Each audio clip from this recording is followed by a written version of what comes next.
আসসালামু আলাইকুম সুপ্রিয় শিক্ষার্থীরা, পাভেল এডুকেয়ারের পক্ষ থেকে সবাইকে স্বাগতম। আজকে আমরা পদার্থবিজ্ঞান ২ এর খুবই গুরুত্বপূর্ণ অধ্যায়ের সৃজনশীল প্রশ্ন নিয়ে আপনাদের সামনে হাজির হয়েছে। তো যে সৃজনশীল প্রশ্নগুলো আমরা আলোচনা করব এগুলা কিন্তু আপনাদের জন্য অত্যন্ত গুরুত্বপূর্ণ। অর্থাৎ আপনারা পরীক্ষাতে এই ধরনের প্রশ্ন পাবেনই নিঃসন্দেহে বলা যায়। সো আমি যে প্রশ্নগুলো আপনাদেরকে প্রদান করব সেগুলো ভালোভাবে আয়ত্ত করবেন এবং ওইটার যে নিয়মগুলো আছে সেগুলো ভালোভাবে আপনারা আয়ত্ত করবেন। চলুন আমরা সৃজনশীল প্রশ্নের সমাধান করি। দেখেন, প্রথম যে সৃজনশীল প্রশ্নটি আছে সেই প্রশ্নটি হচ্ছে আমাদের,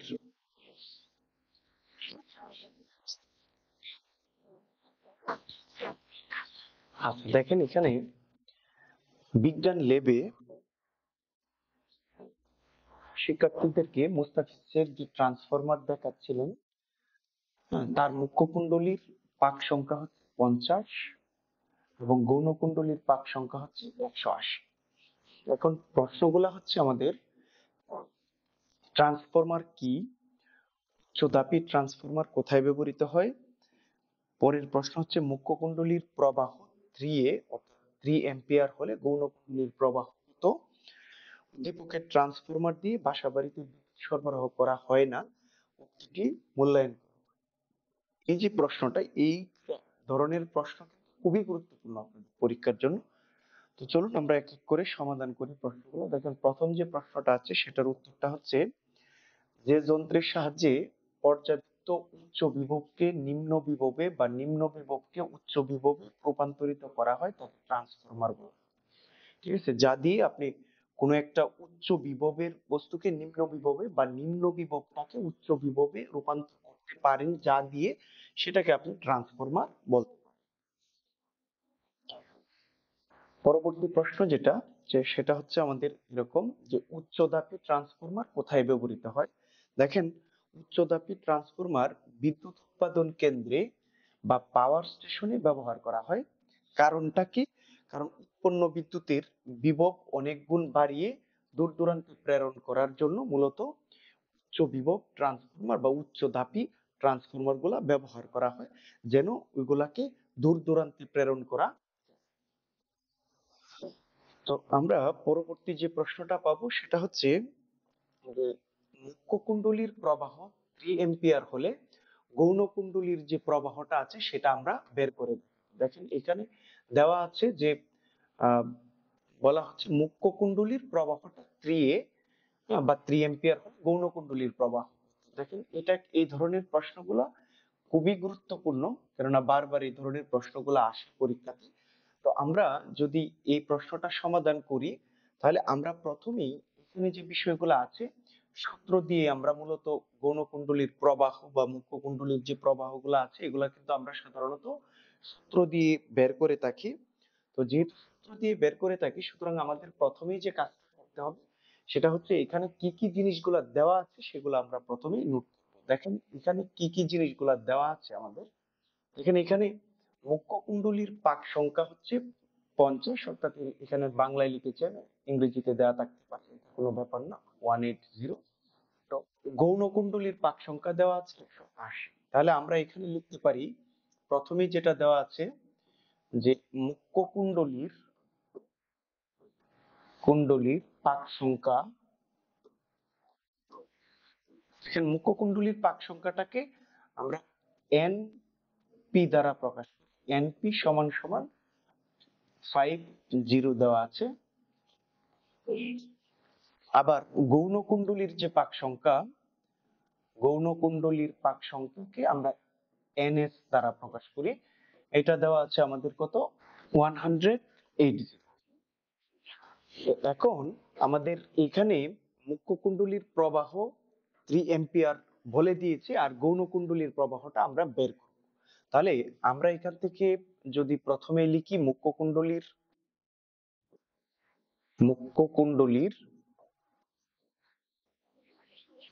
প্রবাহ, প্রবাহকে আমরা আই দ্বারা প্রকাশ করি, আর যেহেতু মুখ্য কুণ্ডলী সুতরাং আমরা মুখ্য কুণ্ডলীর প্রবাহটিকে আমরা লিখে নিব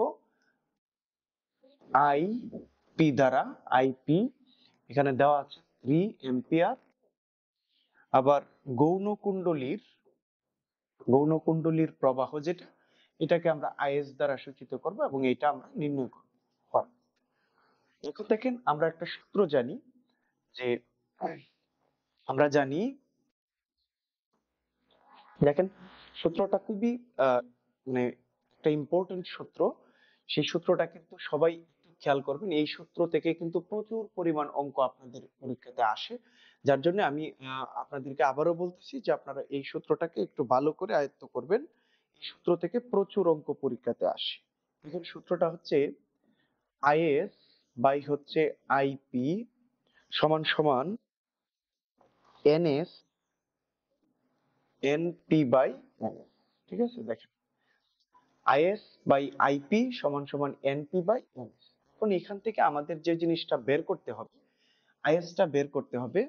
এখান থেকে যে জিনিসটা বের করব, অর্থাৎ যেহেতু আমরা আইএসটা বের করব, তাহলে আইএসটাকে এই পাশে রেখে দিলে আমাদের বাকি যে জিনিসগুলো আছে লাইনে আপনারা করে ফেলবেন। এখানে জাস্ট একটু উপর নিচে করে নিবেন, অর্থাৎ নিচে যেটা আছে সেটাকে উপরে লিখে ফেলবেন এবং উপরে যেটা আছে সেটাকে নিচে লিখে ফেলবেন, আর বাকি যে জিনিসটা থাকলো আইপি সেটাকে আপনি দেখেন। এই যে বিষয়টা, এই বিষয়টা দ্বারা কিন্তু প্রচুর প্রশ্ন কিন্তু আপনাদের পরীক্ষাতে থাকে।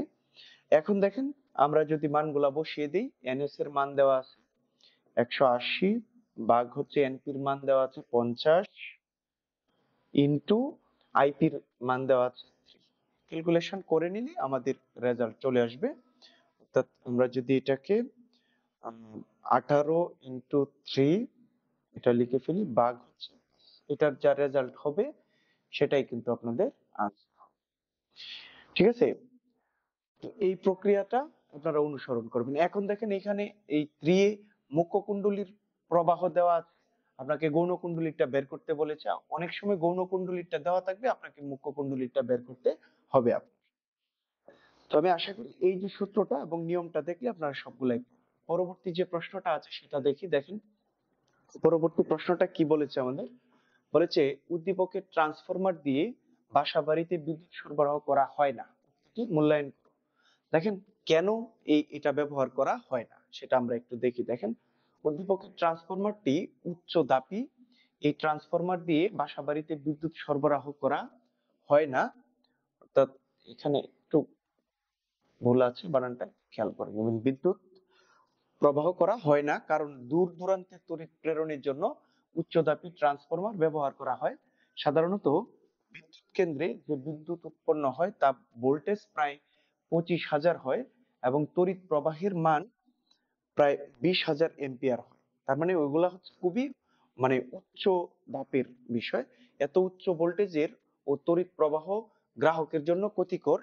এই উচ্চ ভোল্টেজ ও তড়িৎ প্রবাহ সংযোগ তারের মাধ্যমে দূর দূরান্তে পাঠানো হয়। এখন বাসা বাড়িতে যেহেতু এত ভোল্টেজের প্রয়োজন হয় না, তাই এটি ব্যবহার করলে তার অপচয়ই বেশি হবে। সুতরাং আমরা নরমালি বলতে পারি যে উদ্দীপকের ট্রান্সফরমারটি বাসা বাড়িতে ব্যবহৃত হবে না। তাহলে এই প্রশ্নটা আপনারা জাস্ট এই দুইটা পয়েন্ট দিয়ে, এই যে জায়গাটা দিলাম এবং এই যে পরিমাণটা দিলাম, এই দুইটা পরিমাণ দিয়ে আপনারা যদি গুছিয়ে লিখে ফেলেন যে এত এত ভোল্টেজ উচ্চদাপী ট্রান্সফরমারের ক্ষেত্রে প্রয়োগ করা হয়, কিন্তু বাসা বাড়িতে এতটা প্রয়োজন হয় না, যার জন্য এটা ব্যবহার করা হয়। তো আমরা পরবর্তী সৃজনশীলটি দেখি। দেখেন এখানে একটা চিত্র আছে, চিত্রটা হচ্ছে একটি ট্রান্সফরমারের। তো এই ট্রান্সফরমারটাতে কি কি যুক্ত আছে সেগুলো আমরা দেখতে পাচ্ছি এখানে। যে আমরা এই যে বিষয়গুলো লিখেছি বি ইপি, অর্থাৎ এটাকে বিপি দ্বারাও সূচিত করতে পারি, এটাকে ভিএস দ্বারাও সূচিত করতে পারি, আবার এগুলা ঠিকই আছে এনপি এবং এনএস। তার মানে ওই বিষয়গুলো কিন্তু আমরা আগেই দেখেছি যে কি কি জিনিসগুলো। এখন প্রথম প্রশ্নটা আমাদেরকে বলেছে উচ্চ দাপী ট্রান্সফরমার কি। তো চলুন আমরা এক এক করে প্রশ্নগুলোর উত্তর দেখি।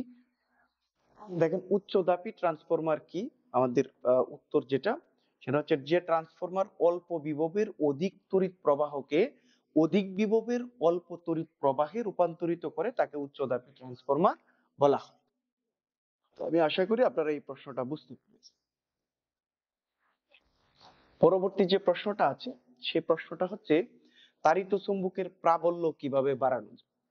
তাড়িত চুম্বকের প্রাবল্য কিভাবে আমরা বাড়াতে পারি, সেই বিষয়টা হচ্ছে পরবর্তী প্রশ্ন। দেখেন প্রশ্নটা হচ্ছে যে এইটা তাড়িত চুম্বকের প্রাবল্য আমরা বেশ কয়েকটা ধাপের মাধ্যমে বাড়াতে পারি। ধাপগুলা কি কি দেখেন, প্রথম যেটা হচ্ছে যে প্রথম যেটা আছে সেটা হচ্ছে আমাদের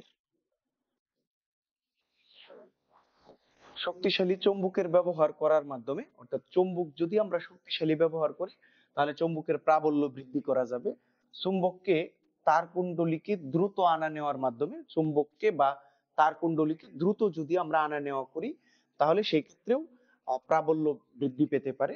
তার কুণ্ডলীর পাক সংখ্যা বৃদ্ধি করার মাধ্যমে, যদি পাক সংখ্যা আমরা বৃদ্ধি করি তার কুণ্ডলীর, অর্থাৎ যেটাকে আমরা কয়েল বলে থাকি, সেই জিনিসগুলোর মধ্যে যদি পেচ সংখ্যা বা আহ, আহ, যেটা পাক সংখ্যা যেটাকে বলি সেটা যদি আমরা বৃদ্ধি করি তাহলে তাহলেও কিন্তু কি হবে, আপনাদের ওই যে বিভবটা যেটা আছে বা প্রাবল্যটা যেটা আছে সেটা বৃদ্ধি।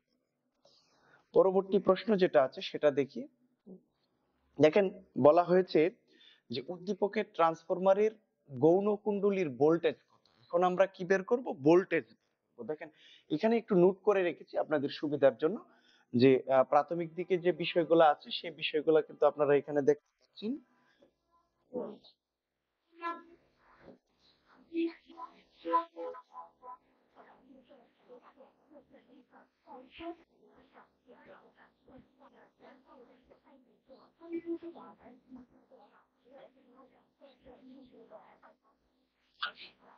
ঠিক আছে, দেখেন যে উদ্দীপকের মুখ্য কুণ্ডলীর পাক সংখ্যা, এখানে যা যা জিনিসগুলা দেওয়া আছে সেগুলো আমরা প্রথমেই লিখে নিয়েছি। কি কি জিনিসগুলা এখানে আছে আমাদের, হ্যাঁ দেখেন কি কি আছে এখানে আপনারা দেখতে পাচ্ছেন যে আমাদের আহ মুখ্য কুণ্ডলীর পাক সংখ্যা দেওয়া আছে এনপি 240, এই যে এখানে দেখেন 240। এবং মুখ্য কুণ্ডলীর যে ভোল্টেজটা আছে, বা আমরা একটু দেখে নিই গৌণ কুণ্ডলীর যে পাক সংখ্যাটা সেটাও একটু দেখে নিই। গৌণ কুণ্ডলীর পাক সংখ্যাটা হচ্ছে 60। মুখ্য কুণ্ডলীর ভোল্টেজ বিপি সমান সমান 780 ভোল্ট, অর্থাৎ এই যে এটা বিপি আকারেও আমরা লিখতে পারি। মুখ্য কুণ্ডলীর ভোল্টেজ যেটা সেটা হচ্ছে বিএস, এটা বের করতে হবে আপনাকে, ঠিক আছে। তাহলে আমরা জানি, দেখেন আমি এই সূত্রটাকে যদি এই পাশে একটু নিয়ে আসি, আমরা জানি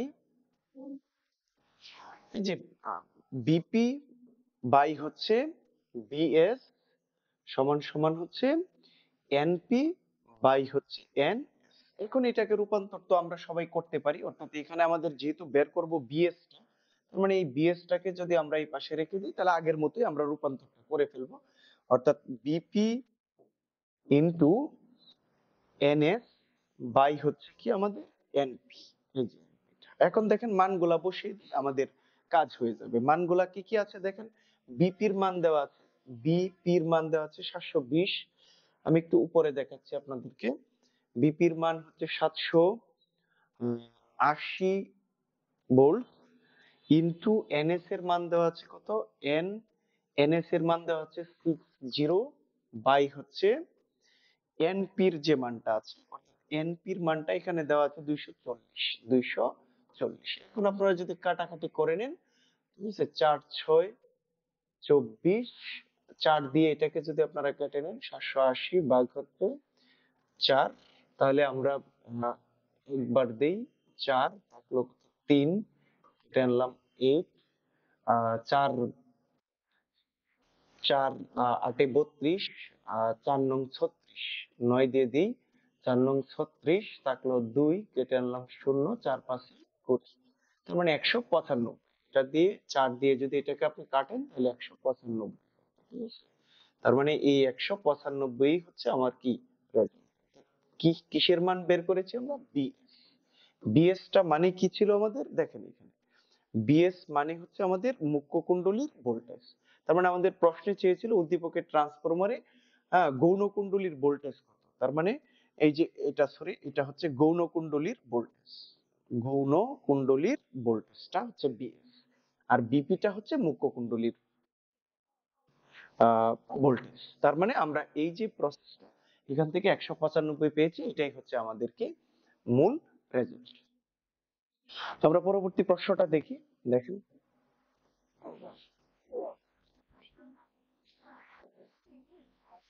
পরবর্তী যে প্রশ্নটা আছে সেটা এখানে দেওয়া আছে, দেখেন কি কি দেওয়া আছে আমরা এখানে দেখতে পাচ্ছি যে উদ্দীপকের ট্রান্সফরমারের গৌণকুণ্ডলীর ভোল্টেজ যদি এত পেতে হলে, অর্থাৎ 1950 যদি আমরা পেতে চাই আর কি, যে এত যদি আমরা পেতে চাই, হ্যাঁ, তাহলে গৌণকুণ্ডলীর পাক সংখ্যা কত হবে গাণিতিক ভাবে বিশ্লেষণ করো। তাহলে আমরা জাস্ট এখানে পরিবর্তনটা কোথায় হচ্ছে যে গৌণকুণ্ডলীর ভোল্টেজটা যদি এত পেতে চাই, তার মানে আগে যে ভোল্টেজটা ছিল সেটা থেকে আমরা একটা নতুন ভোল্টেজ কল্পনা করতেছি, যে এখানে একটা নতুন ভোল্টেজ আমরা ধরে নিচ্ছি। আগে ছিল এখানে এনএস, ঠিক আছে, এনএস সমান হচ্ছে 60। তাহলে ওই জায়গাটাতে কি বলা হয়েছে যে এখন যদি আমরা এটাকে 1950-এ কনভার্ট করি বা 1950 পেতে চাই, সেই ক্ষেত্রে আমরা গৌণকুণ্ডলীর পাক সংখ্যাটা কত হবে। তাহলে দেখেন এখানে লেখা আছে মুখ্যকুণ্ডলীর ভোল্টেজ বি যেটা আছে এটাই আমরা লিখেছি বিপি, অর্থাৎ ভোল্টেজ পেয়েছি। মুখ্যকুণ্ডলীর পাক সংখ্যাও দেওয়া আছে, মুখ্যকুণ্ডলীর যে পাক সংখ্যাটা দেওয়া আছে সেটা হলো 240 দেওয়া আছে। গৌণকুণ্ডলীর ভোল্টেজটা এটা এত আমরা প্রয়োগ করব। এখন এত প্রয়োগ করলে আমরা যে জিনিসটা পাবো সেটা হচ্ছে, পেতে হলে গৌণকুণ্ডলীর পাক সংখ্যা কত সেটা আমরা বের করবো। তাহলে দেখেন মুখ্যকুণ্ডলীর পাক সংখ্যাটাকে আমরা এনপি দ্বারা সূচিত করেছি, তাহলে গৌণকুণ্ডলীরটা হচ্ছে এনএস, এই এনএস সমান হোয়াট, এটা আমরা বের করবো। তাহলে আগের মতো যে সূত্রটা আমরা প্রয়োগ করেছি সেই সূত্রটা এখানে প্রয়োগ করি। দেখেন কি সূত্রটা আগে প্রয়োগ করেছিলাম, খেয়াল করেন যে আমরা এনপি বাই হচ্ছে এনএস সমান সমান হচ্ছে বি এস বাই হচ্ছে বি, এরকম একটা সূত্র প্রয়োগ করেছি। দেখেন এখন এই সূত্রটাকে জাস্ট আমরা কি করব, কনভার্ট করে নিব, অর্থাৎ যে জিনিসটা আমরা বের করব সেটার জন্য আমরা জাস্ট এটাকে মানে করে নিব, তাহলেই আমাদের উত্তর হয়ে যাবে। তাহলে দেখেন আমরা যদি এটাকে ঘুরিয়ে লিখি, হ্যাঁ, আচ্ছা, এখানে আমরা আহ, এখানে বিএস বিপি আকারে লিখেছি যেহেতু, তাহলে আমরা এভাবে নিয়ে নিব বিপি, বিপি বাই বিএস, এটাকে একটু ঘুরিয়ে লিখি বিপি বাই হচ্ছে বিএস। এখন দেখেন এখান থেকে আমরা বের করব কোন জিনিসটাকে, এনএস টা বের করব, এনএস বের করব। তাহলে এনএস যেহেতু বের করব, তাহলে আমরা এনএস টাকে এই পাশে রেখে দিই, আর বাকি যেগুলো আছে সেগুলোকে আমরা ওই পাশে লিখি, অর্থাৎ বিএস ইনটু হচ্ছে এনপি বাই হচ্ছে কি বিএইচ। তাহলে এখানে জাস্ট আপনারা যা মানগুলো যদি বসিয়ে দেন তাহলে অঙ্ক। তাহলে দেখেন বিএস এর মান কত দেওয়া আছে, বিএস এর মান দেওয়া আছে 1950, 1950 ইনটু হচ্ছে এনপির মান কত দেওয়া আছে, এনপির মান দেওয়া আছে 240, আবার আহ, সর্বশেষ যেটা আছে বিপি, এই বিপির মান দেওয়া আছে 700। ঠিক আছে, এখন কাটাকাটি করে নিন, কাটাকাটি করলে যে রেজাল্টটা হবে সেটাই আপনার উত্তর হবে। আমরা একটু উত্তরটা দেখি ট্রাই করে কত হয়, আমরা একটু ক্যালকুলেশন করে নিচ্ছি। তার মানে আমরা এনএস এর যে মানটা সেটা বের করব। এখন এখানে আমি একটু দেখাচ্ছি আপনাদেরকে। তার মানে এনএস সমান সমান আমরা এটা দিয়ে এটা কাটি, এটা দিয়ে এটা কাটি, টোটাল রেজাল্ট হবে, আচ্ছা ঠিক আছে, তার মানে রেজাল্ট হবে এত গুণ এত, এটা তার মানে হচ্ছে 600, অর্থাৎ 600, এইটাই হচ্ছে আমাদের কি আনসার। ঠিক আছে, তার মানে আমরা যদি এত ভোল্টেজ পেতে চাই তাহলে গৌণকুণ্ডলীর পাক সংখ্যা হতে হবে কত, 600। আমি আশা করি আপনারা এই প্রশ্নটাও বুঝতে পেরেছেন। দুইটা প্রশ্নই কিন্তু আপনাদের পরীক্ষার জন্য খুবই গুরুত্বপূর্ণ। আমি আপনাদেরকে যেটা বলবো সেটা হচ্ছে যে আপনারা গুরুত্ব সহকারে প্রশ্নগুলো আয়ত্ত করে নেবেন এবং নিয়মগুলো আয়ত্ত করবেন। পরবর্তী পার্টে আরো নতুন কোন সৃজনশীল নিয়ে হাজির হয়ে যাব। ততক্ষণ পর্যন্ত ভালো থাকবেন, সুস্থ থাকবেন। Thanks a lot for watching.